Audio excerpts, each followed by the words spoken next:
Hello, friends. We are interested in the geography of our views, so please like and write in the comments from which city are you watching us, and were there loud stories of betrayal in your city? Share your stories with us. Maybe the next betrayal story will be from your city, and we start. Rain fell in a solid gray sheet over the suburb of Redmond, east of Seattle. The circular street where Mike and Anna's modest two-story house stood was lined with evergreens, their needles glistening in the fall drizzle. The air smelled of wet asphalt and pine, a familiar scent Mike hadn't smelled in almost 2 years. He stood at the edge of the driveway, his army bag slung over his shoulder, its weight holding him in place as he looked at the house. It seemed smaller than he remembered, the cedar siding slightly faded, the front lawn patchy with neglect. A single light burned in the kitchen window, shining through the gloom like a beacon, but the house didn't feel like home. Not yet. Mike adjusted the strap of his bag and headed for the front door, his boots leaving faint prints on the damp concrete. His heart was beating unevenly, the rhythm he'd grown accustomed to in the sterile hallways of the Army hospital in Tacoma. The doctors had called his progress remarkable, but the word rang hollow. Remarkable didn't erase the nights he'd woken up gasping for breath, clutching at sheets that smelled of antiseptic. It didn't drown out the adrenaline buzz that still surged whenever a door slammed or a car backfired. He was better, sure, but better didn't mean whole. He was tall, a little over 6 feet tall, with broad shoulders that seemed unusually constrained, as if the clothes were restricting not his body, but his very being. His face was sharp, with clear cheekbones, a stubborn chin, and a gaze that seemed to be constantly searching for something behind the back of his interlocutor. His hair was cut short, but not according to Army regulations, but rather out of habit that he could not, or did not want to forget. Above his right eyebrow was a thin whitish scar, the mark of a shrapnel or something worse. His hands were calloused, with old scars on the palms and nails that were neatly trimmed but had hangnails. He always kept them in order, almost maniacally. He still wore his old army jacket, not out of nostalgia, but because it felt like some kind of frame, like armor. Without it, he felt vulnerable. Vulnerable and unnecessary. The door opened before he could knock. Anna stood on the threshold, in silence broken only by the sound of rain on the eaves. Her dark hair was pulled back into a messy bun, with a few strands sticking out. Over her scrubs was a dark blue cardigan with long sleeves that she habitually pulled over her fingers. Mike remembered that cardigan. Once it had smelled of her perfume and coffee with cinnamon, but now it seemed almost like a uniform to him, a uniform from another world to which he no longer belonged. Her eyes, the deep hazel that had once seemed the safest place in the world, flashed with something elusive relief, perhaps, or worry, or both. She smiled, but it was a stiff, rehearsed smile, like the kind she probably gave patients when she didn't know what else to do. The warmth in her face warred with attention, and Mike watched as she kept her hands to herself, lest she lunge at him or shut the door. "Mike," she said quietly but carefully, as if tasting his name, like something long ago and almost forgotten. "Are you here?" He nodded, shifting from one foot to the other. His bag had slipped off his shoulder, and he adjusted it as if the gesture was necessary to keep from falling. "Yes," he said. His voice was low, as if after a long silence. "I'm here." Silence hung between them, thick as fog. Neither of them knew how to take the first step across this space, not in meters, but in years, in letters that were not written and calls that they did not have the courage to make. Anna took a step back, opening a passage. "Do you want to come in?" Mike paused at the threshold. The threshold was too sharp, not physically, but internally. Beyond it began everything he had been running from for so long. But she stood and waited, and her voice was a fragile but honest attempt. "Yes," he said again, more quietly, "I want to." And he stepped inside. She stepped back, and he stepped through the door, the warmth of the house washing over him like a wave. The living room smelled of cinnamon and laundry detergent, and the faint hum of the dishwasher came from the kitchen. Everything was familiar, but foreign: the new pillows on the couch, the stack of medical journals on the coffee table, the pair of sneakers by the door that weren't his. He set his bag on the floor and followed Anna into the kitchen, where the light was brighter and the air heavier. The kitchen was small, with a wooden counter in the center and a window overlooking the backyard.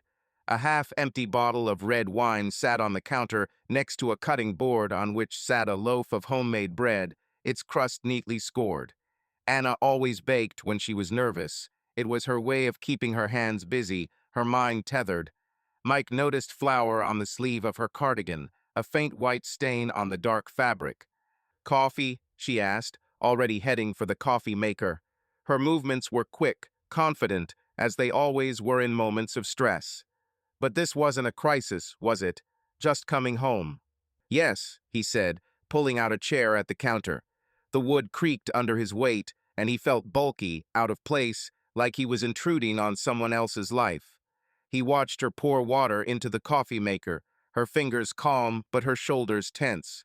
She hadn't looked at him since they'd come in, not really. "How was the journey?" she asked, standing with her back to him and measuring out the coffee. "Fine. Wet." He glanced at the window, where the rain was leaving thin streams on the glass. "Washington, as usual." She nodded, letting out a small chuckle, and silence fell between them. It wasn't the comfortable silence they'd shared years ago, when they could sit across from each other, hearing only their own breathing and still feel connected. This silence was different, a weight on his chest, saturated with unsaid things.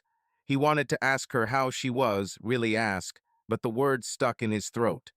Instead, he ran a finger along the wooden tabletop, noticing a new scratch, a small blemish that hadn't been there before. The coffee maker hummed, and Anna turned around, crossing her arms. Her phone was on the counter, its screen dark, but somehow drawing her attention, like a third party to their conversation. Mike's eyes lingered on it, wondering when she'd started holding it so close. When he'd left on his last business trip, she'd been the type to leave her phone in another room, letting the voicemails pile up unanswered. Now it was within reach, like she was waiting for something. "Well," she said, breaking the silence. "How are you?" "Well, you know." He knew what she meant. It wasn't about the road, or the weather, or the pain in his shoulder from carrying a heavy bag. It was about the hospital, about therapy sessions, about the nightmares that had haunted him from Kandahar to Tacoma, and now here in this kitchen. He wanted to tell her the truth, that he was still a mess, that the pills were helping but not healing, that he wasn't sure he could ever be the man he'd been for her again. But the words were too hard, too raw, and he shrugged. "Better," he said. "I'm getting better." Her eyes searched his face, and for a moment he thought she was going to press, to ask for more than this half-hearted answer. But she only nodded, her lips pressed into a thin line. The coffee maker beeped, and she turned to pour 2 mugs, steam rising in lazy spirals. She slid one mug toward him, her fingers brushing the handle before releasing it. "Thank you," he said, wrapping his hands around the mug. The heat seeped into his palms, bringing him back to reality. He took a sip, the bitterness burning his tongue, and watched as she picked up her mug, holding it like a shield. They sat sipping coffee in the dim light, the rain pounding the window like a metronome. He wanted to fill the silence, to say something that would bring them closer, but every sentence he could come up with felt wrong, insufficient. He noticed the way her thumb slid around the rim of her mug, a nervous habit she'd had since they'd first met. He noticed the shadows under her eyes, the marks of 2 long shifts at the clinic. And he noticed her phone again, its screen lighting up with a notification, a brief flicker that drew her gaze like a magnet. She reached for her phone, her fingers pausing before touching the screen. She read something, her face unreadable, then set the phone down, face down. Mike's stomach tightened, a familiar feeling of unease he hadn't felt in years. He told himself it was nothing work email, a text from a friend, but the thought didn't stick. She'd never been secretive, not with him. Not before. "Work?" he asked, trying to make his voice sound light and casual. She blinked, as if she'd forgotten he was there. "Yeah," she said quickly. "Just schedule. You know how it is." He nodded, but he didn't know, not really. He hadn't been a part of her world for too long and hadn't seen her days without him. The clinic, the patients, the night shifts, she had carried it all alone while he was away, first abroad, then at the hospital. He wanted to ask about her life, the people she worked with, the patients she cared for, but the question seemed intrusive, like he was intruding on a life he no longer had a right to. Instead, he said, "Do you bake a lot?" She glanced at the loaf, and a slight smile touched her lips. "Yes, it saves. Do you want some?" To him. She picked up the knife and began to cut, the blade moving with the same precision she used in everything she did. The bread was still warm, the crust crunching under the knife. She placed a piece on a plate and slid it toward him, along with a small bowl of butter. He broke off a chunk, the texture dense and chewy, and spread a thin layer of butter. The bread was good, better than good, but it didn't taste like home. It tasted like Anna's resilience, her way of holding things together when everything was falling apart. They ate in silence, the rain and the soft clank of a knife on a plate the only sounds. Mike looked out the window, where the backyard was dark, the swing set they had bought years ago just visible through the gloom. They had planned for children, back when the future had seemed clear, when he thought he would return from every business trip the same person. Now the swing set sat idle, its chains rusted, a relic of a life they had never lived. Anna's phone vibrated on the table again, a short hum, like a reproach, insistent and impersonal. This time she didn't pick it up, she just glanced at the screen, quick, almost reflexive. Something elusive flashed in it, guilt, perhaps, or irritation, or fatigue from having to explain what she thought should have been understood without words long ago. Mike said nothing. His jaw clenched, his cheekbone twitched beneath his skin, but he didn't ask. He didn't want to know. Not now. There was a thin hope in him, like a spring bubbling under a film of ice. That there was something more between them, that this was just a pause, not the end. That if he kept quiet, it would all just somehow resolve itself. But her silence carried weight. It wasn't empty, it was chosen. As if every word she didn't say was withheld on purpose. He noticed how her shoulders had slumped slightly, how she hadn't looked at him for several minutes. As if a look was a bridge, and she couldn't bring herself to cross it. "You look tired," he said. The words were out before he could stop them. It was stupid, too easy, too superficial. Her gaze darted towards him, sharp, reserved, almost protective. "Long shifts," she snapped, her voice cutting off the phrase like a scalpel. "You know how it is." He nodded. No, he didn't know. Not now. Not in this life, where his days began with anxious dreams and ended with silent evenings, where he was afraid even of his own memories, where his concept of a long shift had long ceased to be about work and had become about survival. He wanted to touch her hand. He wanted to feel that she was still alive, real, that this wasn't just a dream or a ghost from a life he'd lost somewhere, but his fingers remained on the mug. The coffee was getting cold, like everything between them. The kitchen suddenly seemed smaller than he remembered. The air was thick, like a tent before a storm. The walls seemed to be moving inward, closing in, squeezing them. He could almost feel how much was left unsaid, how each of those unsaid words hung between them, heavy, untouchable. He wondered if she felt it too, or if she had gotten used to it, to this new way of life, to being alone, to living without him.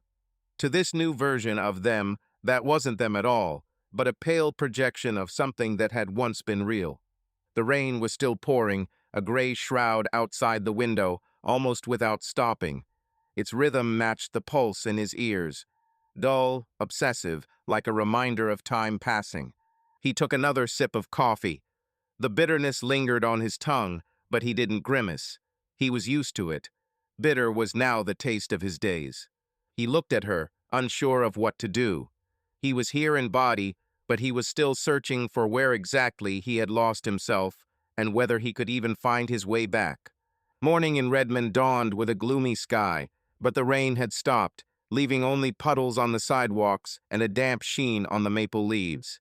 The air was cool, almost sterile, like the air after an operation, cleansed but lifeless. Mike woke up on the living room couch.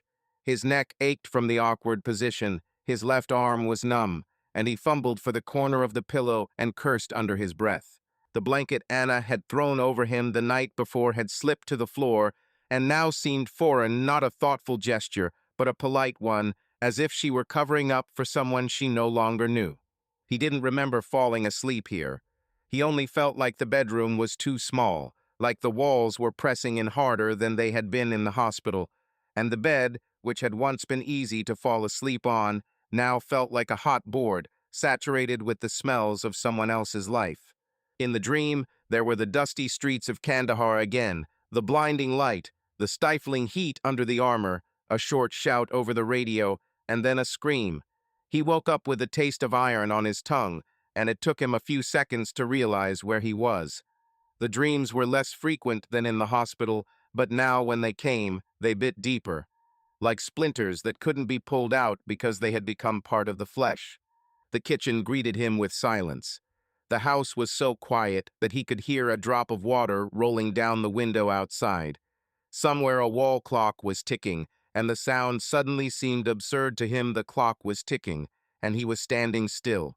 Anna had left for the morning shift. He had heard the door slam 2 hours ago, but he hadn't opened his eyes.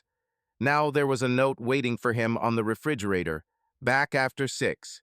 Food in the fridge. The handwriting was familiar, rounded, almost musical to him before.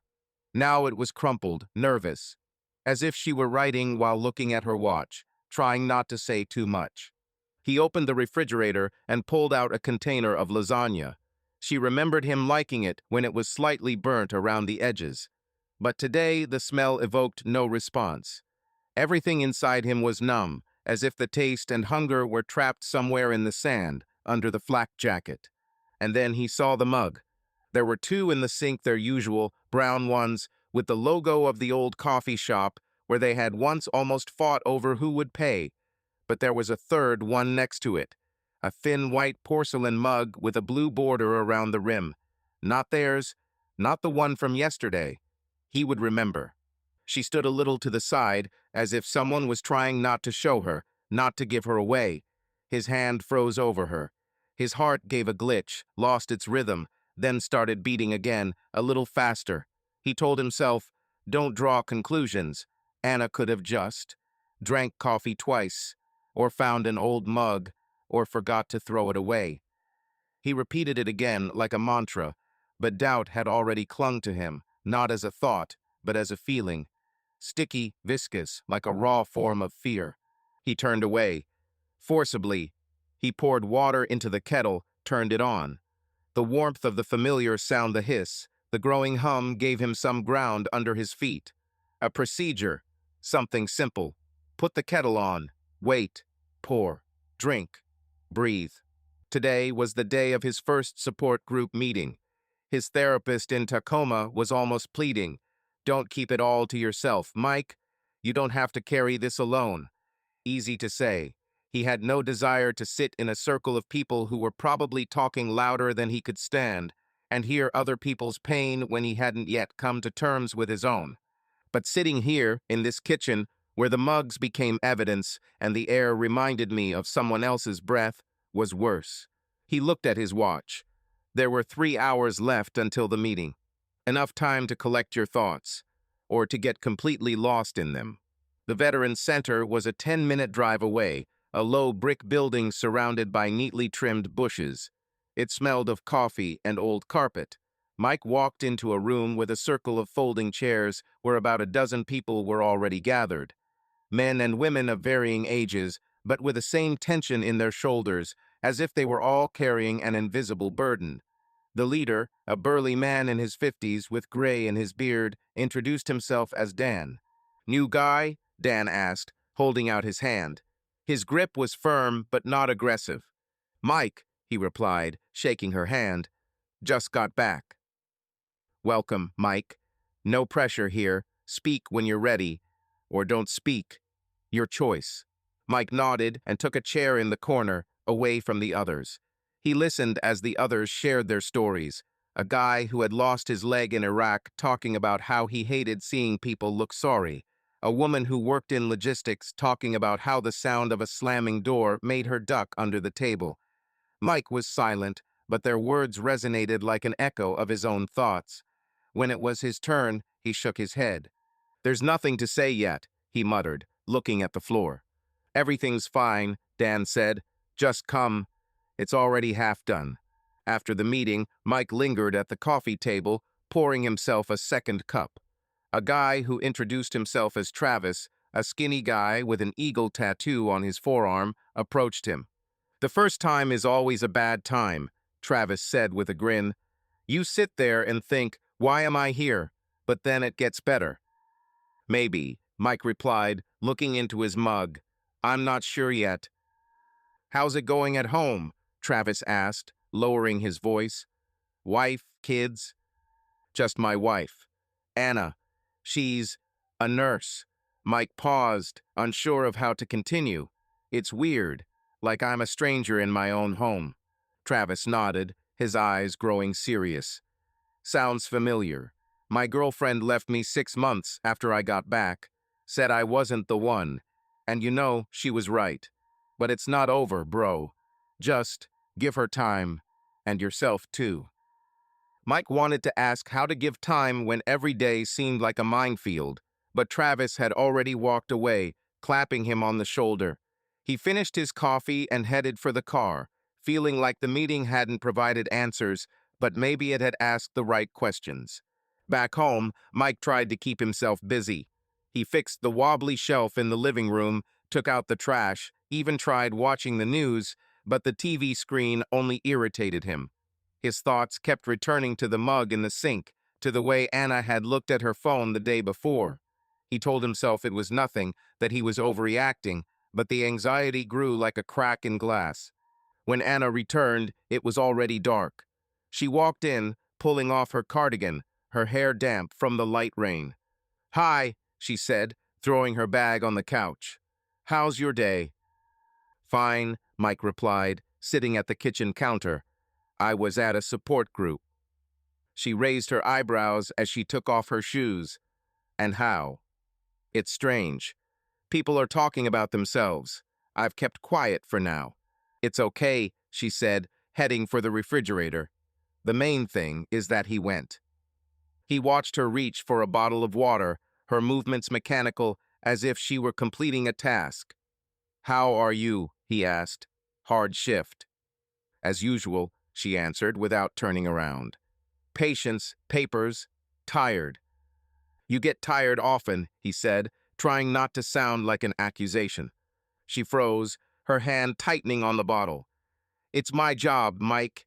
People get sick, I treat them. It never ends." "I know," he said quickly. "It's just, are you okay?" She turned, her eyes meeting his, but only for a second. "Yeah, just exhausted." She set the bottle on the counter and picked up her phone, checking it with the same haste she'd done yesterday. "I'm going to take a shower." "Anna," he called as she headed for the stairs. She stopped but didn't turn around. "Everything okay? With us, I mean." She was silent for so long that he thought she wouldn't answer. Finally, she said, "I'm just tired, Mike. Give me time, okay?" "Okay," he replied, though the words stuck in his throat. She went upstairs, and he sat there, staring at the empty counter. His gaze fell on the sink, the blue-rimmed mug still there, mockingly. He stood up, picked it up, and began to wash it, the warm water running over his hands, but not washing away the feeling of something slipping away. The next day, Mike decided to go for a walk, hoping the fresh air would help clear the fog in his head. He walked through the quiet streets of Redmond, past neat houses with manicured lawns and children's bikes on the porch. Everything seemed too perfect, too far from what he felt inside. On the corner, he spotted the cafe where he and Anna used to have coffee on weekends. He went in, ordered a latte, and sat by the window, watching people rush about their business. Mike, a familiar voice, pulled him out of his thoughts. He turned to see Travis from the cheerleading squad holding a paper cup. "Hey," Mike said, smiling slightly. "Didn't expect you here." "I come here a lot," Travis said, sitting down across from her without being invited. "Best coffee around. How are you?" Mike shrugged, trying to, I don't know, fit back in. "It's like learning to walk again," Travis said. Everything feels foreign. The house, the people, even yourself. Yeah, Mike agreed. Anna, it's like she's not with me. She's always at work or on her phone. Travis frowned, taking a sip of his coffee. Did you ask her what was wrong? I tried. She says she's tired. But he hesitated, looking into his cup. I found a mug in the sink. Not mine. Not her usual one. Travis whistled. That doesn't mean anything, brother. But if it's bothering you, talk to it. Straight up. What do you say? Hey, are you drinking coffee with someone while I'm sleeping on the couch? Mike chuckled, but the laugh was bitter. Not like that, Travis said. Just tell her how you feel. If she brushes it off, that's an answer too. Mike nodded, but the idea of talking was more terrifying than he wanted to admit. He changed the subject, asking Travis about his life, how he was coping. They talked for half an hour, and Mike left feeling a little lighter, as if talking to Travis had been an anchor in this unstable world. Anna returned home late again. Mike was sitting in the living room, leafing through an old magazine, when he heard the door open.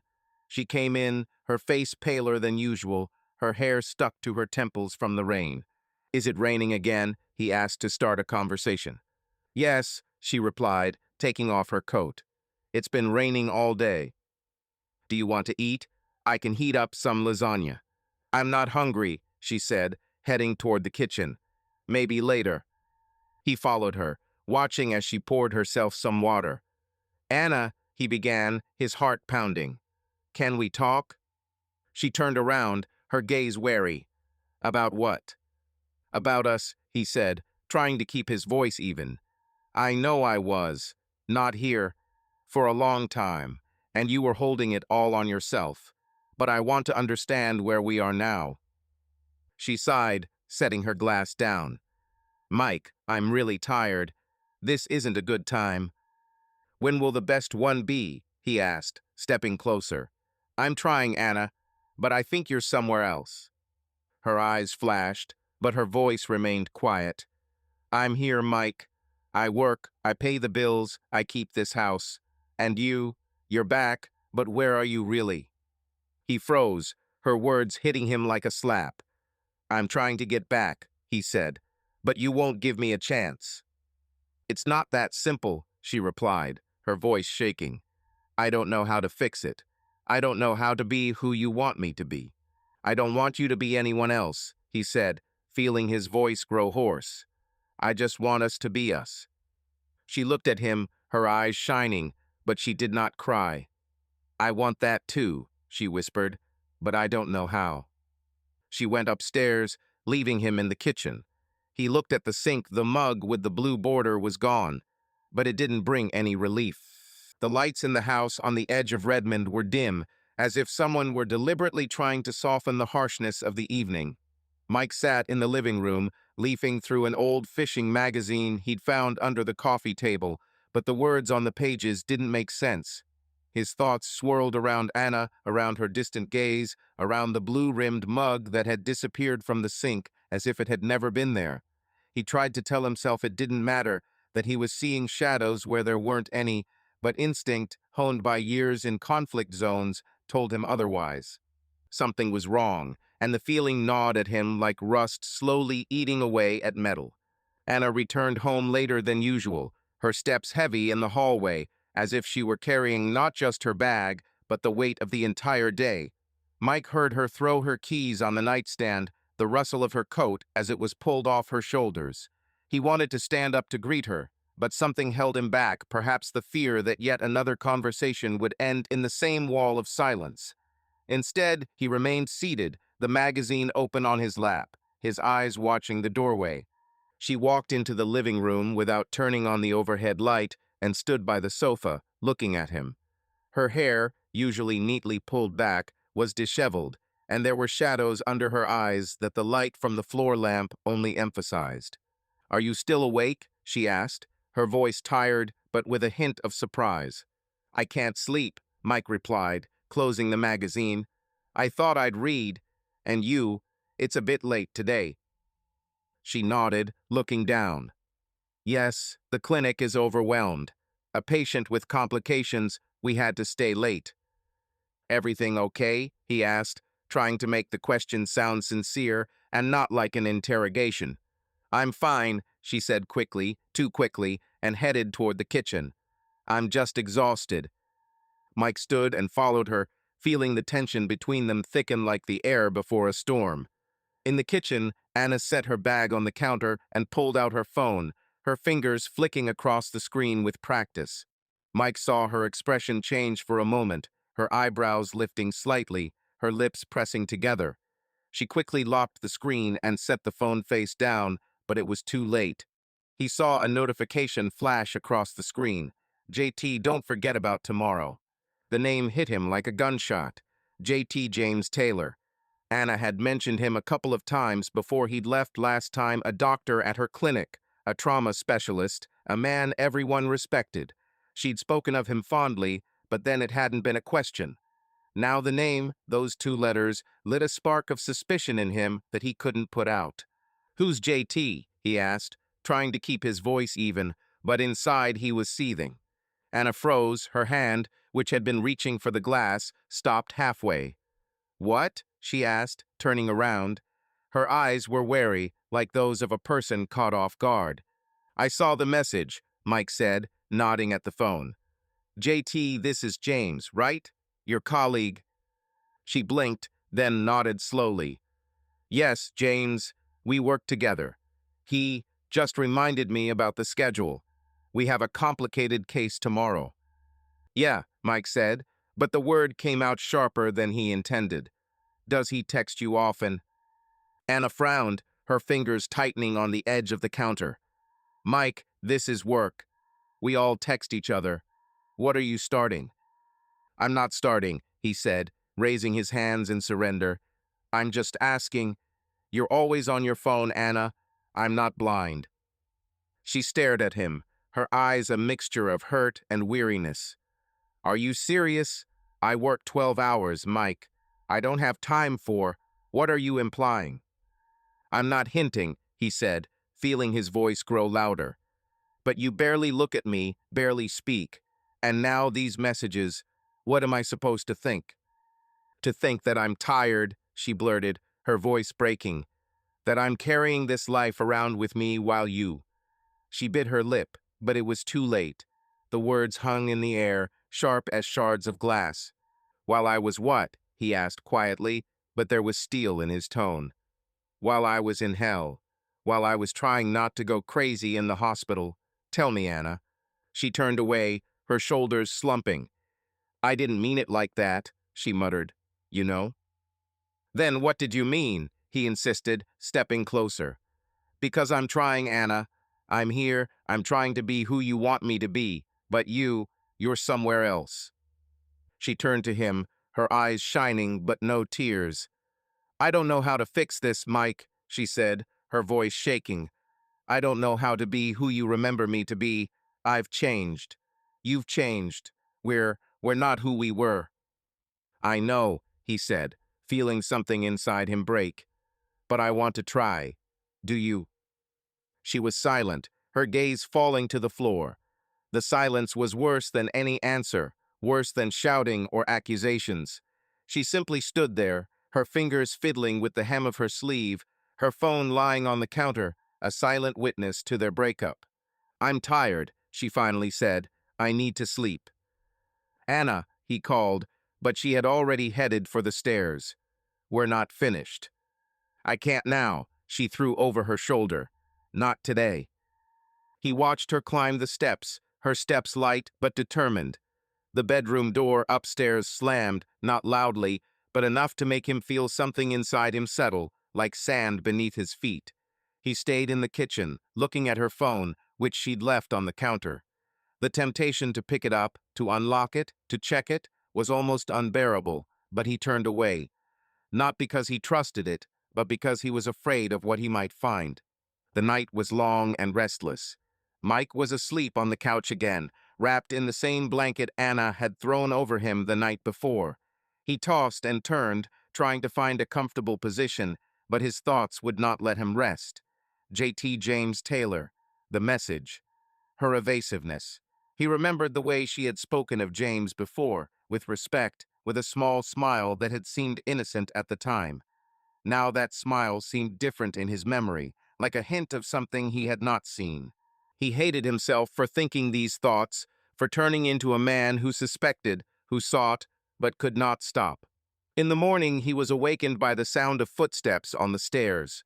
Anna came down, already dressed in her uniform, her hair pulled back into a tight bun. She walked into the kitchen without looking at him and began making coffee. Mike sat up, rubbing his neck, and looked at her. "Good morning," he said, hoping it would sound neutral. "Morning," she answered without turning around. Her voice was even, but cold as glass.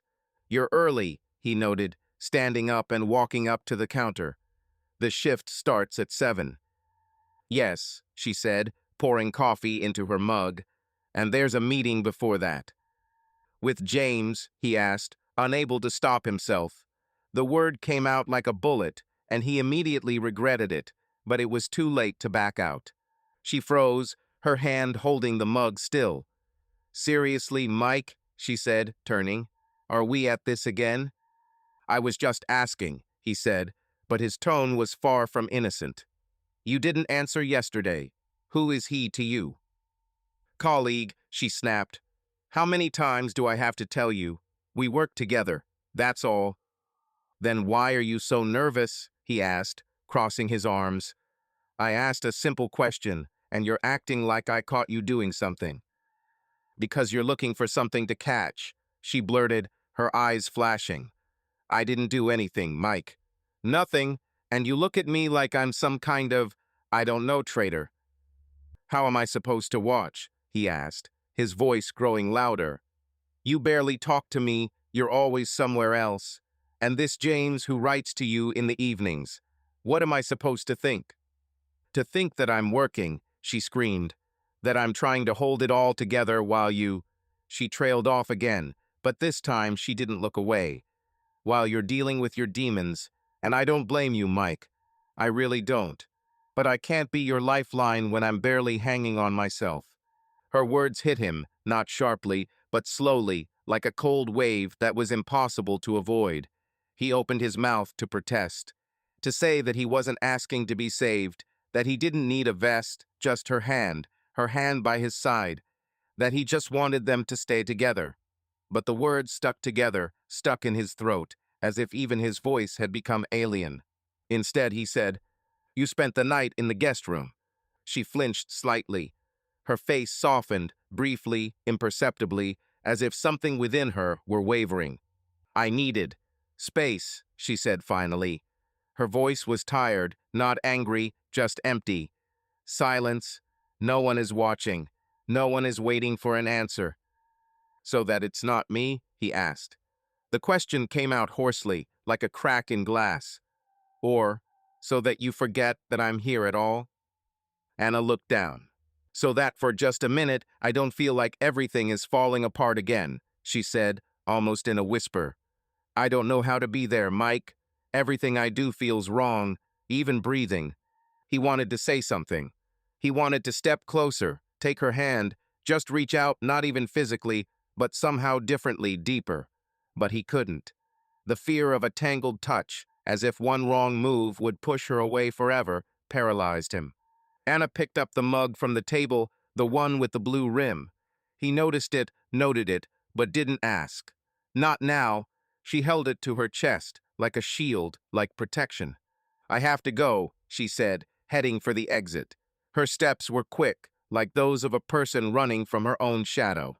"Anna," he began, and he himself did not know what he wanted to say. "We'll talk," she said, no longer turning her head. "After the shift. Or when it's quieter." Quiet. There was bitterness in his voice. "Are you waiting for me to become mute again?" She paused, for a moment, no longer, as if she wanted to say something, but she didn't. By Mike. The door slammed shut, not with force, but with a dull, cutting sound. He remained standing in the kitchen, surrounded by the smell of cold coffee and dampness outside the window. His hands clenched into fists, unconsciously, as if his body was looking for something to cling to. Just a place, he heard in his head. But everything in him knew, this is not just a place. This is already a distance, not in meters, in silence, in non-answers, in the way her gaze passes by. The gap between them was growing, and he didn't know how to jump over it, or whether it was worth it at all. The day passed in a haze. Mike tried to occupy himself fixing the faucet in the bathroom, going to the garage to unpack boxes, but to no avail. His thoughts kept returning to Anna, to her phone, to James Taylor. He remembered her telling him once, before the hospital, about how James had helped her with a patient, how he always remained calm, as if nothing could break him.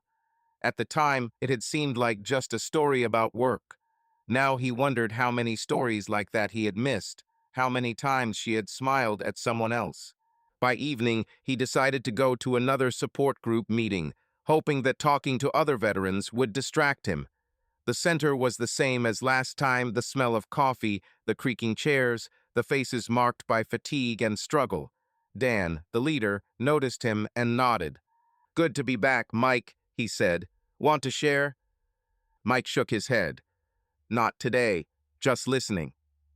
He sat listening to others talk about their fears, about how hard it was to get back to normal life. One guy, Joe, told how his wife had left because she couldn't stand his outbursts any longer. Mike felt his heart sink. He didn't want to be Joe. He didn't want to lose Anna. But how could he hold on to her if she was slipping away? After the meeting, he lingered at the coffee table, not because of the coffee, but because he didn't want to go home. The bitter drink had long since gone cold, but he still held the cup in his hands, as if the warmth of the mug could keep him in this neutral space where no one demanded that he be anyone, where no one looked at him the way Anna did, with a weariness that had drained all hope. Travis, a gray-haired man with a straight back and a look in which anger at life still burned, sat down next to him and silently pushed another sugar towards him.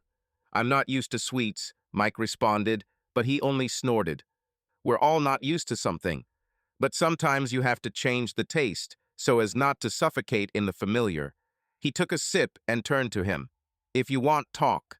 If you don't want to, that's okay too. But you look like your house is on fire inside, and you're sitting here watching it burn to the ground." Mike told her. Not everything, not all at once, but enough. About the message he hadn't asked for. About how Anna had slept in the guest room. About how his words came out in the wrong form, as if his tongue no longer knew her grammar. "Brother, you have to talk," Travis said, shaking his head slowly. "Not like today, not with accusations. Just tell her you're scared, that you're losing her, honestly, without protection. Words are a battlefield too. Only here you're without armor."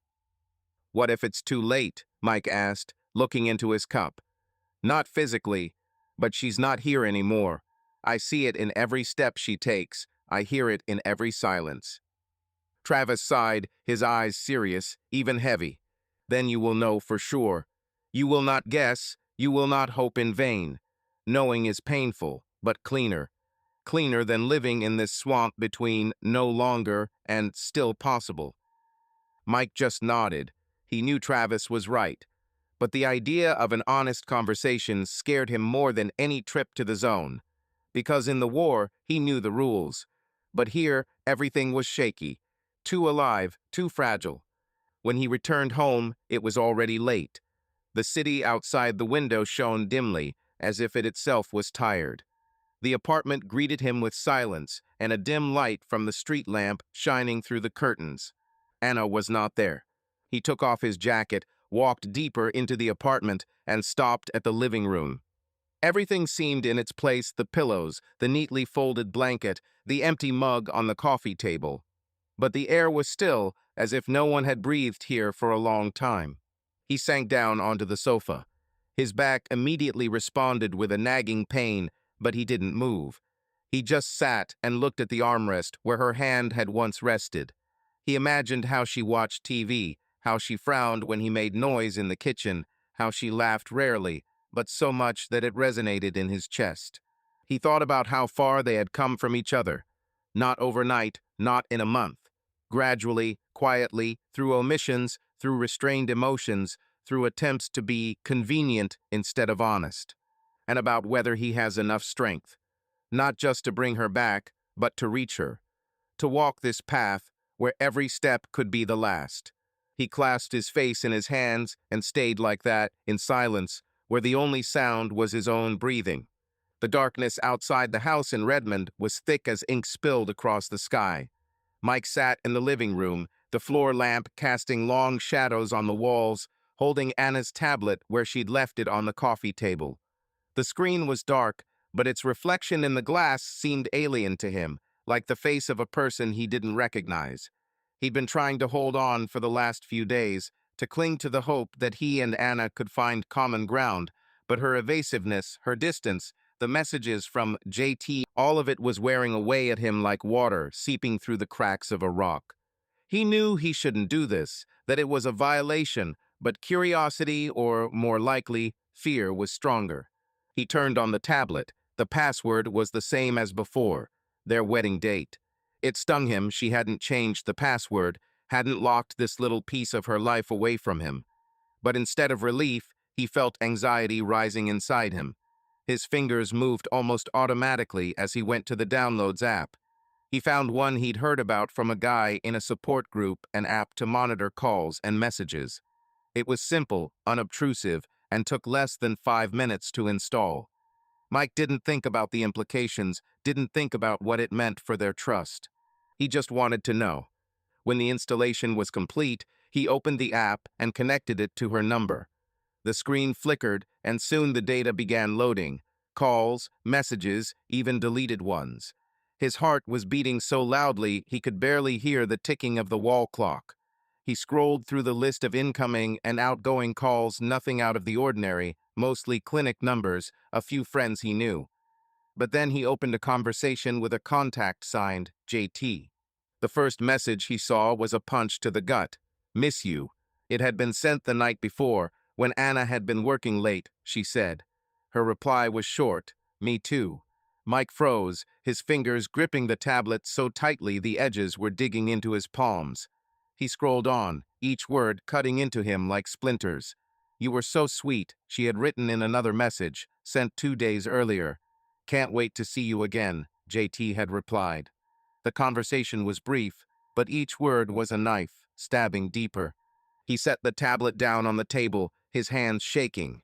A storm raged inside him, anger, pain, betrayal, but above it all, there was a strange, almost frightening silence. He waited for the urge to scream, to smash something, to storm into the bedroom and demand answers. But instead, he felt empty, as if someone had pulled a cord from his soul. He didn't know who he was now, a husband, a soldier, or just a shadow of the man who once lived in this house. Mike stood up, his movements slow and mechanical. He took his car keys, put on his jacket, and walked out into the night without leaving a note. He didn't know where he was going, but he knew he couldn't stay here, in this house where the air was thick with her secrets. It took less than half an hour to get to the house of Travis, his friend from the support group. Travis lived in a small bungalow on the outskirts of Bellevue, with a scruffy lawn and an old pickup truck parked in the driveway. Mike knocked on the door, his breath curling in the cold night air. A minute later, the porch light came on and Travis opened the door, his hair disheveled, a bottle of beer in his hands. "Mike," he said, squinting, "what the hell are you doing at 2 in the morning?" "Can I stay the night?" Mike asked, his voice hoarse, as if he hadn't spoken all day. Travis looked at him, his eyes narrowed, but he didn't ask questions. "Come in," he said, stepping aside. Inside, the house was modest, with a threadbare couch covered in magazines and a TV playing a rerun of a football game at low volume. Travis gestured toward the couch. "Make yourself comfortable. Beer?" "No," Mike said, sitting down. "Thank you." Travis sank into the chair across from him, taking a swig from the bottle. "Well, spill it. What happened?" Mike looked at his hands, clasped in his lap. He didn't know how to begin, how to explain what he'd seen, what he'd felt. "I went through her tablet," he finally said. "I saw messages. From that guy, James." Travis whistled, but his face remained serious. What is it? She says she misses him, Mike said, his voice even but his inside seething. That he's tender, that she wants to see him. Shit, Travis muttered, leaning back. That's shitty, bro. Have you talked to her? No, Mike said, shaking his head. I couldn't, I just left. Travis nodded, his fingers tapping the bottle. Look, I'm no expert on this shit, but maybe it's not what you think. Maybe it's just words. Words? Mike looked at him, his eyes hard. She says she misses me. Those aren't just words, Travis. He trailed off, at a loss for words. It's like I don't exist to her anymore. You exist, Travis said, leaning forward. But you just got back, brother. You were in hell, she was here alone. Maybe she was just trying to figure out how to cope. Deal with it. Mike almost laughed, but the sound was bitter. Deal with the fact that I'm broken, with the fact that I'm not who I used to be. Not like that, Travis said, raising his hand. I mean, she's human too. She could be confused, looking for something to fill the void. It doesn't mean she doesn't love you. Mike was silent, his gaze falling to the floor. He wanted to believe Travis, wanted to cling to this thought, but the words from the text messages burned in his memory like a brand. I don't know what to do, he finally said. I want to hate her, but I can't. I want to fight for us, but what if she's already given up? Travis sighed, setting the bottle down on the table. Then you have to know, but not like you did today. Going into her tablet isn't the answer. It's like stepping on a minefield. You're only making things worse. I know, Mike said, rubbing his temples. I couldn't stop. I had to know. Knowledge is one thing, Travis said. What you do with it is another. You can stay here as long as you need, but tomorrow you're going to have to come back and talk to her. Really? Mike nodded, but the idea of talking seemed as distant to him as the world before the war. He leaned back on the couch, feeling tired but unable to sleep. He stared at the ceiling, listening to the distant hum of traffic outside the window, and thought about how everything he knew was slipping away like sand through his fingers. Morning came with gray light filtering through the curtains.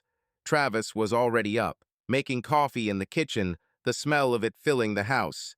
Mike sat up, every muscle aching from the awkward position on the couch. You look like shit, Travis said, setting the mug in front of him. Did you get any sleep? An hour, maybe, Mike replied, taking his coffee. Thanks for having me. No problem, Travis said, sitting down across from her. But you know you can't hide here forever. I know, Mike said, looking into his mug. I just need some time to get myself together. Time is good, Travis said, but don't drag it out. The longer you wait, the more distant she'll become. Mike nodded, but Travis's words didn't bring any relief. He finished his coffee and left, thanking his friend. The drive home was quiet, only the sound of tires on the wet asphalt breaking the silence. When he entered the house, Anna was gone. She had gone back to work, leaving a note. Back at 7. Please be home. He sat at the kitchen counter, looking at her tablet, which was still on the coffee table. He didn't touch it, but the memory of the messages burned inside him. He knew he had to talk to her, but he didn't know how to start, how to ask without ruining everything completely. He felt like a soldier facing his last battle, not knowing whether he would win or lose. He spent the rest of the day trying to distract himself. He went to another support group, where he remained silent again, but the words of other veterans helped him feel a little less alone. He returned home at 6, determined that today they would talk, that he would not let her walk away from the conversation. But when Anna came in, her face was pale, her eyes red, as if she had been crying. "Where have you been?" she asked, her voice quiet but filled with pain. "I woke up and you were gone." "Travis," Mike said, standing at the counter. "Needed air." She nodded, but her gaze was hard. "You could have left a note." "How are you?" he said, and there was a slight bitterness in his tone. "I saw the messages, Anna, with JT." Her face turned even paler, and she took a step back. What did you do? I looked at your tablet, he said, not looking away. I miss you. You were gentle. Does that work? She was silent, her hands clenched into fists. You had no right, she finally said, her voice shaking. This is mine, my life. Your life? He asked, stepping closer. And where am I in it, Anna? Because I feel like I'm not there.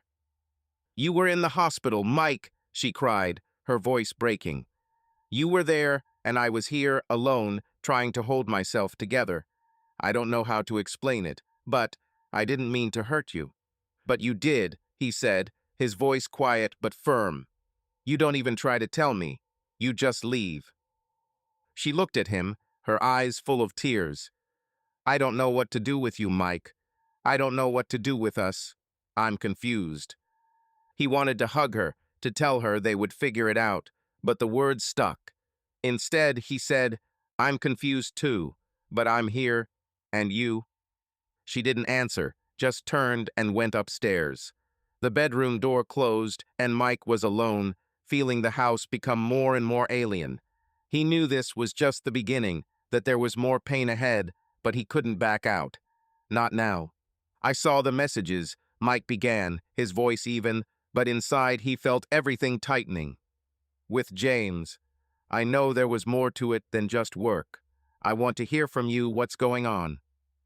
Anna swallowed, her gaze flickering to the window where the rain was reflected as it began to fall again. Mike, it's not what you think, she said, but her voice wavered, betraying her uncertainty. Not that, he asked, leaning a little closer. You wrote that you missed him, that he was gentle. This is not work, Anna. Don't lie to me. She closed her eyes, her breathing growing heavier. I'm not lying, she said, but the words sounded weak, as if she didn't believe them. It was a mistake.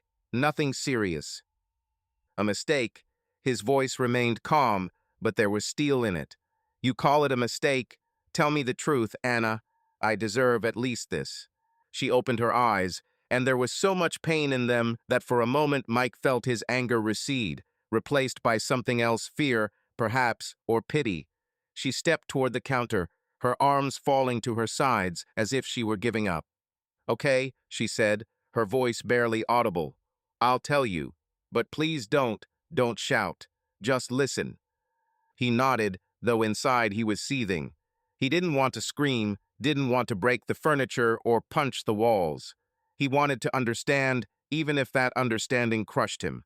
Anna took a deep breath, as if about to dive into cold water. Her fingers fiddled with the hem of her sleeve, a familiar, nervous movement that Mike remembered from the days when they still sat in the kitchen at night, discussing trivialities, pretending there was no war ahead. Now she did it differently, with effort, as if she were holding herself back from something more destructive. When you were in the hospital, she began. Her voice was even, but there was a tension in that evenness, like a string about to snap. I was alone, not just physically, Mike. I was lost. Everything in the house rang with emptiness. I couldn't sleep in our bed, I couldn't cook, I couldn't turn on the news for fear of hearing something that would confirm my worst fears. She exhaled, slowly, as if shedding some of the weight, but her shoulders remained tense. I wrote to you, I called, not because I expected an answer, but because I couldn't do otherwise.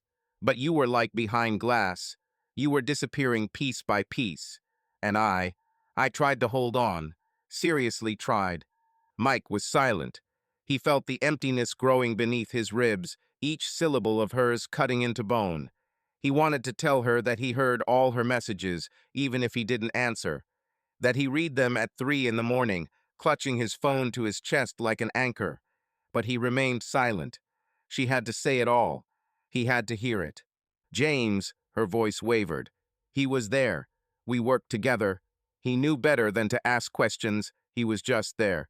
He brought me coffee. Sometimes he waited until I finished my shift to walk me to my car.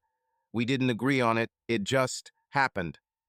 She lowered her head, and a few tears fell onto the fabric of her sweater, leaving dark stains. She did not wipe them away. He listened. I shouldn't have. but I let myself feel. Not because I wanted to replace you, because I didn't know who I was waiting for anymore. I didn't know if you'd even come back. And when you came back, you were different. Not worse. Just not the one who left. And I was different too. Pause. Then she, almost in a whisper. It wasn't a plan, it wasn't a betrayal. It was weakness. A moment. Her fingers clenched. I stopped it, before it went too far. But yes, Mike, it happened. He clenched his teeth. The air in his chest became thick as cement.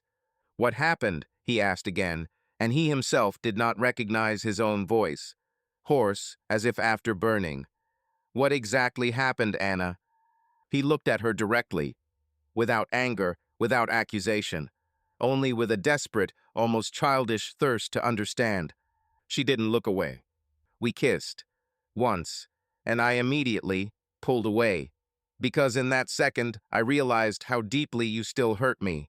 Because all I was doing was trying to fill an emptiness. Not love. Not passion. Just survival. She straightened up. Her voice became firmer. I'm not making excuses. I'm not asking for forgiveness. I just can't keep this inside anymore. She looked at him, her lips trembling. We had an affair, she admitted, each word falling like a stone. A couple of months. Nothing serious, but there were feelings. I'm not proud of it. I hate myself for it. Mike felt the air leave his lungs. He had expected something like this, but to hear it, bluntly and without reserve, was like a punch to the solar plexus. He looked at her tears, at her hunched shoulders, and he didn't know what he was feeling. Anger? Yes, that was there, boiling, but it wasn't the only thing. There was pain, so sharp he could barely breathe. There was disappointment, as if everything he had believed in had turned out to be a lie. And there was pity for her, for himself, for what they had lost. Why? He asked, his voice quiet, almost a whisper. Why didn't you tell me? Why didn't you wait? I didn't know how, she said, her voice breaking. You were in such a state, Mike. I couldn't burden you with this, and I didn't want to lose you. I thought I could stop it, that it would go away, and it did. It's over with James. I swear. It's over. He shook his head, his eyes narrowing. You wrote to him that you missed him. This doesn't feel like the end. She wiped away her tears, her movements sharp, almost angry. It was weak, she said. I shouldn't have. I know. But I haven't seen him since you came back. I'm trying to be with you, Mike. I really am. He looked at her, and there was chaos in his head. He wanted to believe her, wanted to cling to her words, but each of them was soaked in pain. He saw her tears, her sincerity, but he also saw her correspondence, her words addressed to another. He did not know where the truth was, where the lie, and this ignorance tore him apart. I don't know what to do about this, Anna, he said, rising to his feet. His voice was even, almost too even, but in that evenness there was a broken silence, like after a gunshot in a closed room.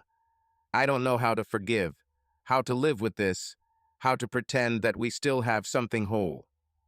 He stepped toward the window, looking out into the darkness, where only the dim lights of the street lamps dispelled the dampness of the night. His shoulders were tense, his hands clenched into fists so that his knuckles were white. Or, damn it, he smirked dryly, do I want to hug you? Or break everything in this room? Anna sobbed, muffled, as if she had no right to cry out loud. Her hand trembled slightly, reached out to him, but stopped in midair. She didn't know if it was okay. Not now. Mike, please, she whispered. I don't want to lose you. What happened? It was nothing more than a mistake. I'm not making excuses. I still love you. I'll do anything to fix this. Anything. He turned to her. His gaze was dry, but there was a terrible, almost lifeless clarity in it. Like a man who has seen too much and isn't sure he wants to see more. He looked at her wet cheeks, at her fingers clenched together, as if she were holding herself together so as not to fall apart. And he felt something else cracking in his chest, not anger. Something ancient. Sadness, maybe. Or just fatigue that could no longer be washed off his skin. He wanted to stay. He really did. He wanted to trust her. He wanted to feel like she was home again, not a hospital where he lay between recovery and oblivion. But he couldn't. Not now. If he had stayed, he would have started screaming, or he would have been silent forever. And both options were destructive. "I need time," he said finally, his voice hollow, as if the words were coming from deep in his throat, never reaching his heart. "I can't be here.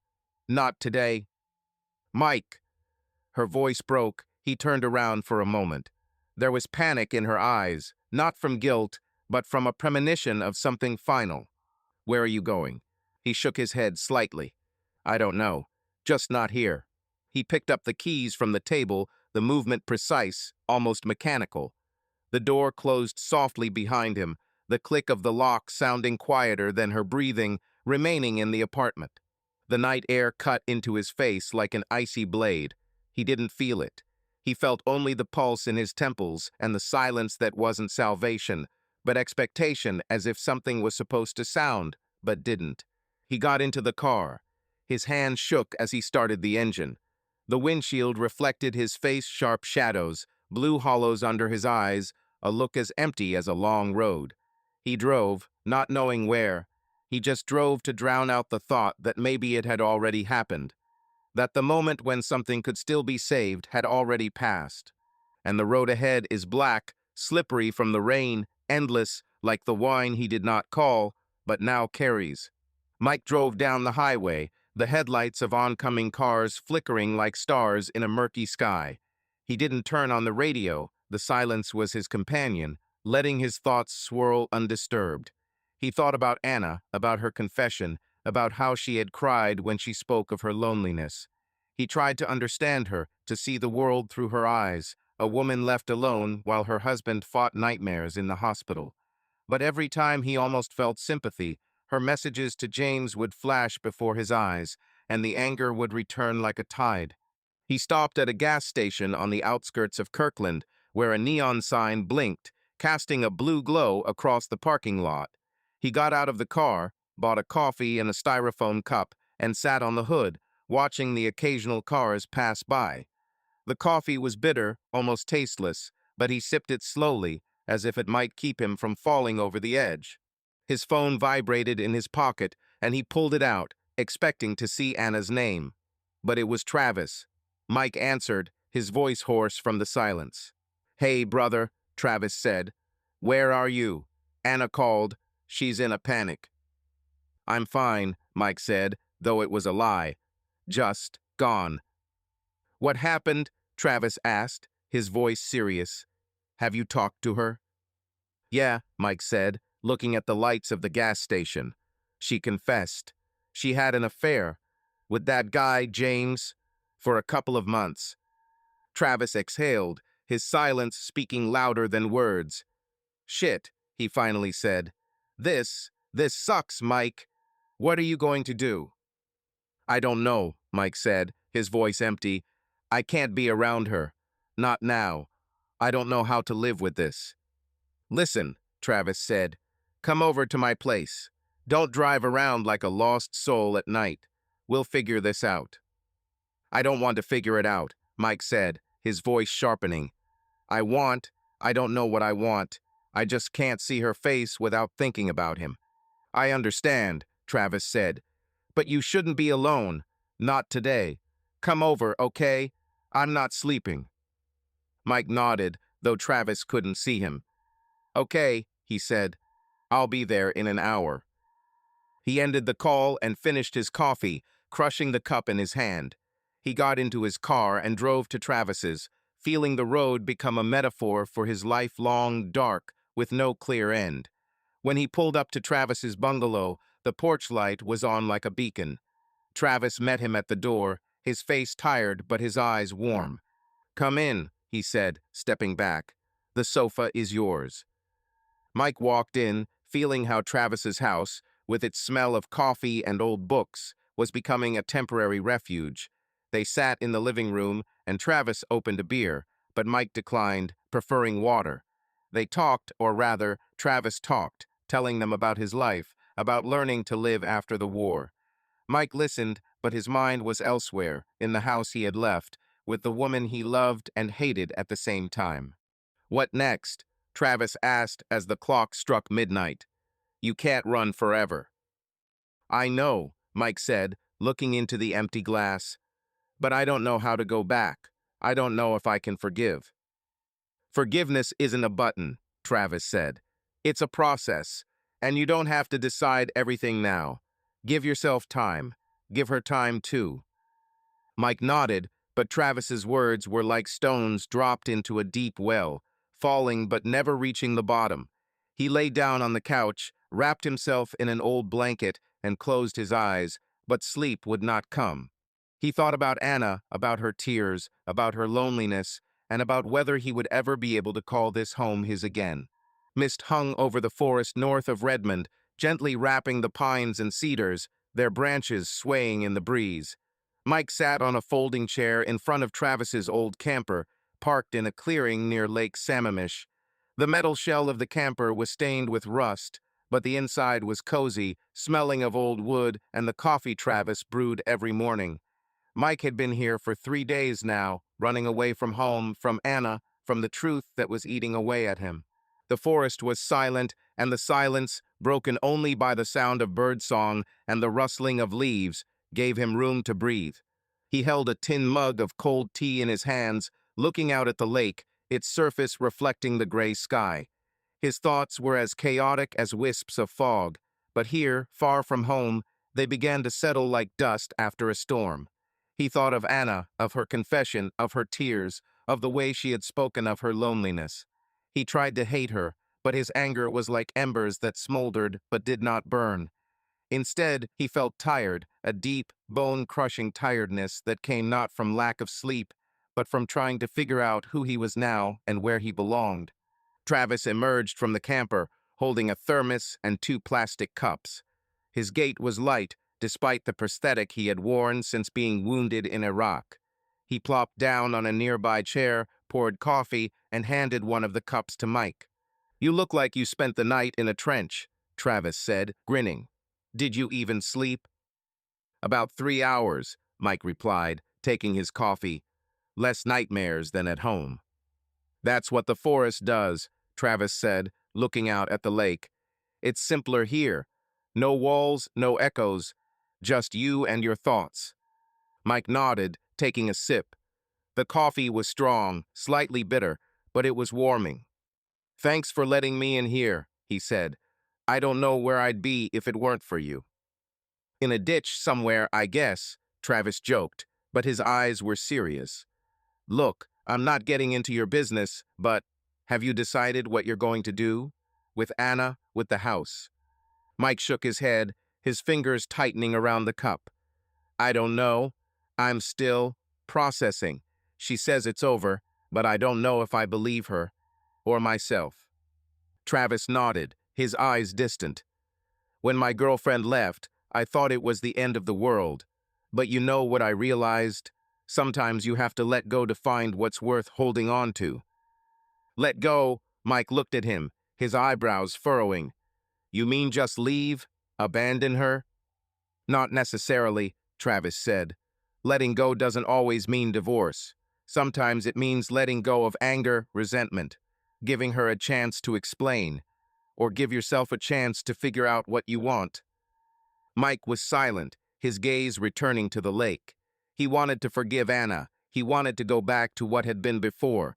But every time he thought about her words, about James, a wave of pain rose up inside him that drowned out everything else. He didn't know how to find his way back, but he also didn't know how to leave forever. That same day, late in the afternoon, Travis found Mike sitting on a folding chair by the camper, his eyes fixed, like a man who was about to doze off but couldn't. A cigarette was smoldering in his fingers. Though he hadn't smoked one in a long time, he was just holding it, like a habitual gesture, a reminder of another life. Let's go, Travis said without preamble. Today's meeting will be useful. There will be an old man there, Roy. Listen to him. He doesn't lie, and he doesn't heal with pathos. Mike didn't answer right away. He didn't want to. But being stuck in a closed space with his own thoughts was worse. Worse than any group. Worse than awkwardness. Worse than pain. The Kirkland Community Center was familiar, smelling of old carpets and coffee and something like wet cardboard. But this time, it felt a little different. Not quieter, but softer. The people in the circle were the same. One with a scar, one with dull eyes, one with a nervous smile. And yet Mike felt a little less out of place. Like he belonged there, even if he didn't know why. He sat down next to an older man he hadn't noticed before. The man nodded wordlessly, and Mike nodded back. The man held himself with dignity, his back straight, his palms folded, his eyes clear, like those of someone who had seen death, but hadn't let it take him completely. His name was Roy. When it was his turn, he didn't stand up, didn't dramatize. He just spoke, calmly and evenly, as if he were telling an old story he had learned by heart, but without the falseness. "I was in Vietnam," he said. His voice was low and dry, with a slight rasp, but there was something timeless about it, like an old oak tree. "Came back in '69, home, and Marge was home. My wife. She waited for me, wrote letters, kept everything afloat while I went crazy in the sun and the explosions." He paused for a moment, as if weighing whether to speak further. "Only I was no longer the one she was waiting for. I drank. I screamed. I was silent for days. I smashed walls and cups, and she put up with it all. For 2 years. And then one day she simply said, 'I'm leaving.' Not with anger. With a calmness that is more frightening than screaming." Mike listened, gripping the armrests. Roy's speech did not sound like a confession. It was the story of a man who had already lived through the consequences and still remembered how painful it was to go through them. I sat alone in our kitchen then, and I asked myself, do I even want her to leave? Or am I just afraid that I won't be able to be different? I realized that this was my choice. Not hers, not the war, not the trauma, mine. He leaned forward slightly, his gaze firm and alive. That's what I chose. To fight. But not with her. With myself. With what's inside. I went to therapy. I quit drinking. I learned to speak, even if the words cut my throat. It was hard, I often wanted to quit. But I held on. He smiled, briefly, almost apologetically. Next month, we will celebrate 50 years of marriage. There was a soft clapping in the circle. Mike didn't join in. He couldn't. His throat felt like it was being squeezed from the inside. He looked at Roy and felt something in his chest shifting, slowly, like a glacier, but inexorably. He looked up. "What if? What if she did something you can't forgive?" he asked, almost inaudibly, as if he hoped his question would be lost in the silence. Roy didn't blink. He looked straight at him. No judgment. No sympathy. Just understanding. "Then you have to figure out what it is that hurts." He spoke quietly, but each word was precise. "If it's pride, it's hard, but it can be done. If it's trust, it can be restored, but you have to want it. But if you're just afraid of being vulnerable again, then you've already lost." He waited and then added, "You either fight or you leave. But fighting is not yelling or demanding. It's staying, listening, forgiving if you can, and moving forward. If she's important, you'll find a way. If not, then at least don't lie to yourself." Mike nodded. Not right away. He felt a lump rising inside him. Not anger, not hurt. Pure, simple pain that he might still have something to lose. He didn't know what would happen next. But for the first time in days, he felt more than just despair. He felt he had a choice. And whatever he decides, it will be his decision. Not dictated by fear, not torn from anger, and done with open eyes. The night was quiet in the camper, but Mike slept better than he expected. In the morning, he woke to the sound of rain pounding the metal roof. He lay there, listening to the rhythm of the drops, and thought about Roy's words. Fight or surrender. He knew he wasn't ready to surrender, but he didn't know if he had the strength to fight. He thought about Anna, about her tears, about her confession, and for the first time he felt that maybe her loneliness was as real as his own. He decided to go home, not because he forgave or understood, but because he couldn't keep running. He thanked Travis, who just nodded and said, "Let me know if anything happens. I'm always here." The drive to Redmond was short, but every mile felt like a step into the unknown. When he walked into the house, Anna was sitting in the living room, her hands clutching a mug of tea, her eyes red as if she hadn't slept. She looked up, and there was so much emotion in her face, fear, hope, pain, that Mike felt his resolve waver. "You're back," she said, her voice hoarse. "I thought you were gone forever." "I thought about it," he admitted, sitting down opposite. "But I'm here." She nodded, her fingers tightening around the mug. "Mike, I don't know what to say. I know I hurt you. I didn't mean to. I was lost." "Me too," he said, his voice calm but heavy. "But you chose someone else, Anna.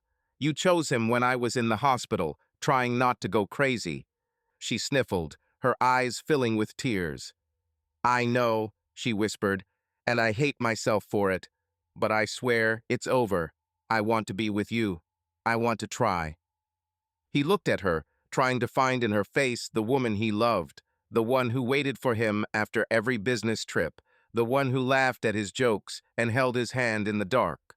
She was there, but now she was mixed with another Anna, the one who sought comfort from another, who wrote, "I miss you," to someone who was not him. "I don't know if I can forgive," he said, his voice honest but not cruel. "But I want to try. Not for you, not for us, but for me.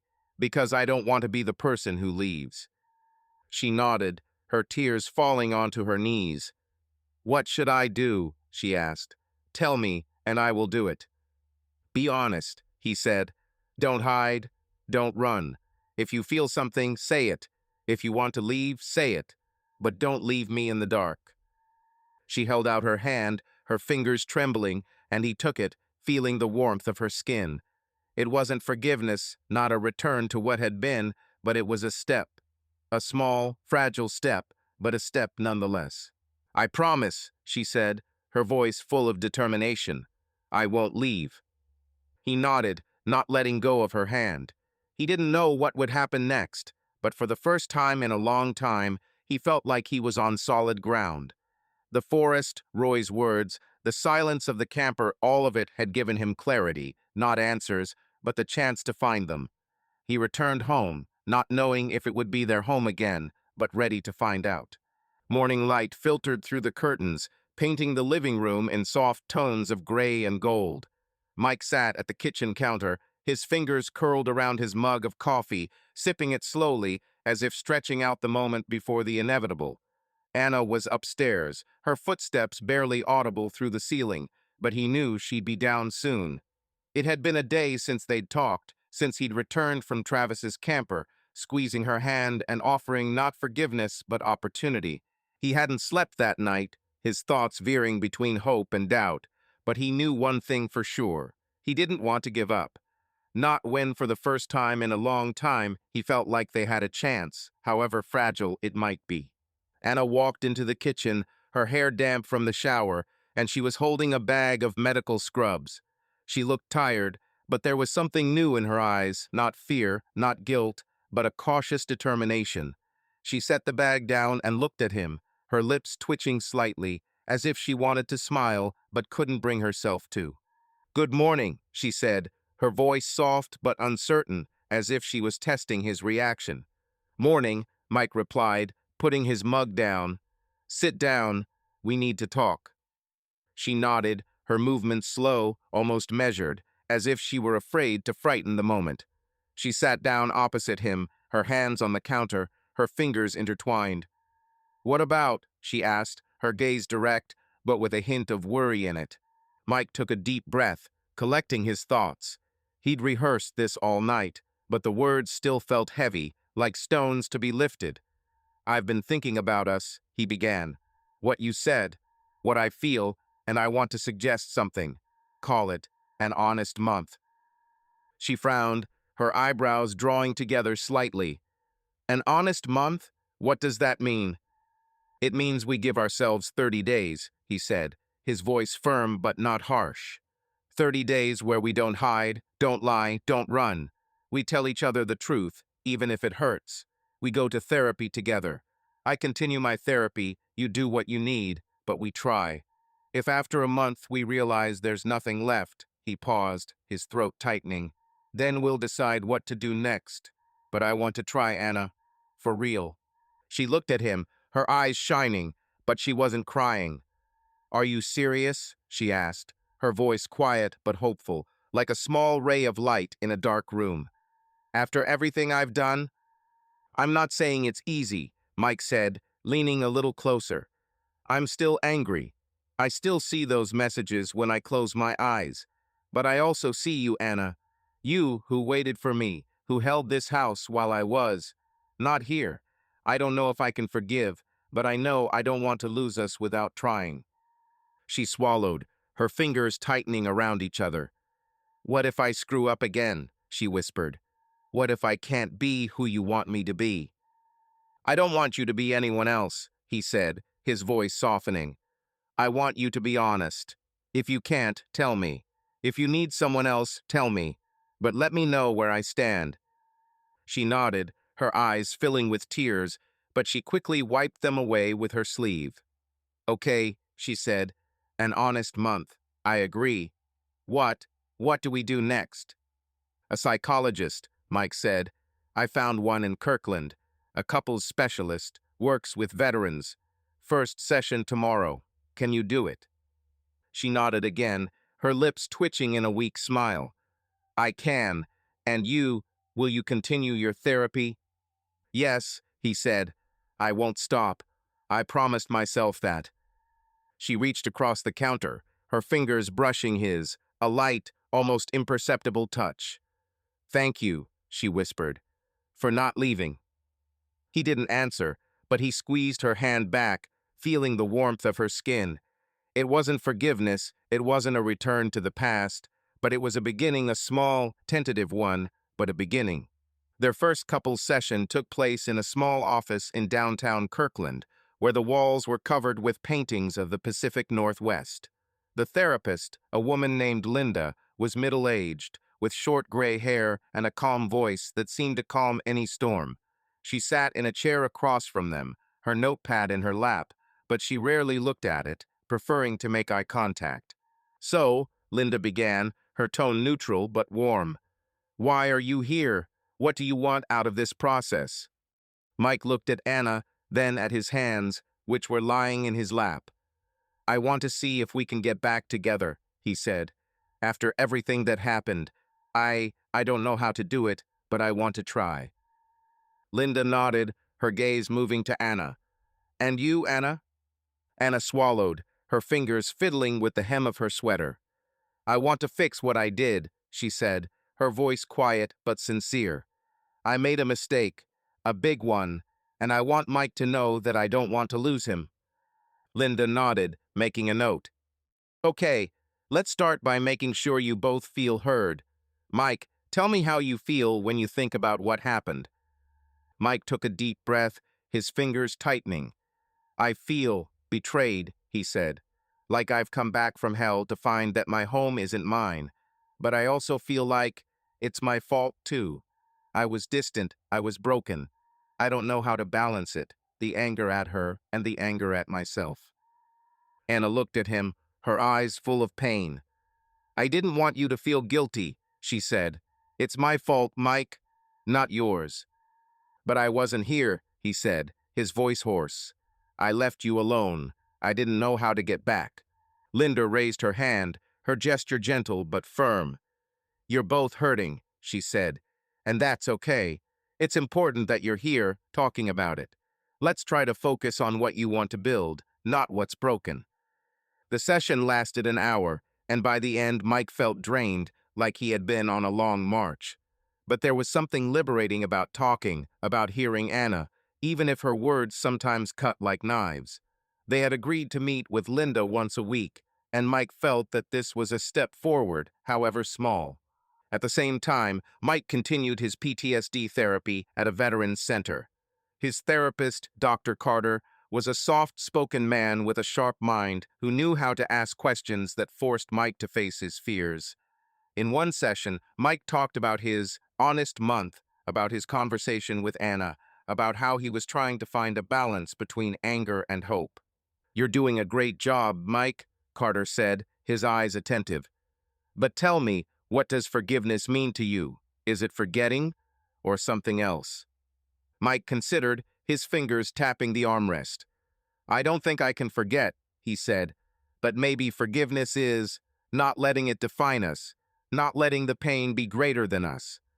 Carter nodded, his face softening. "That's a good start. Forgiveness isn't about the other person, Mike. It's about releasing yourself from the burden." Mike left the session feeling like he was onto something important, but he wasn't sure what it was yet. He kept going to support group meetings where Roy, the older veteran, still had the words in his head, "Fight for what's important." He didn't know if he and Anna would make it, but he knew he wanted to fight. The days turned into weeks, and the honest month became their rhythm. They talked more than before, though sometimes the conversations were awkward, full of silences and unsaid things. Anna talked about her work, about her patients, about how she had coped with loneliness while he was in the hospital. Mike shared his nightmares, his fears, how he feared he would never be the same. Sometimes they argued, sometimes they were silent, but they kept talking more than they had in years. One evening, after another session with Linda, Mike suggested going to a cafe, the same one where they used to spend weekends, sipping lattes and laughing at silly jokes.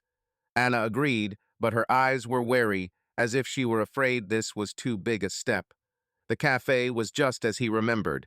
Wooden tables, the smell of freshly ground coffee, soft music in the background.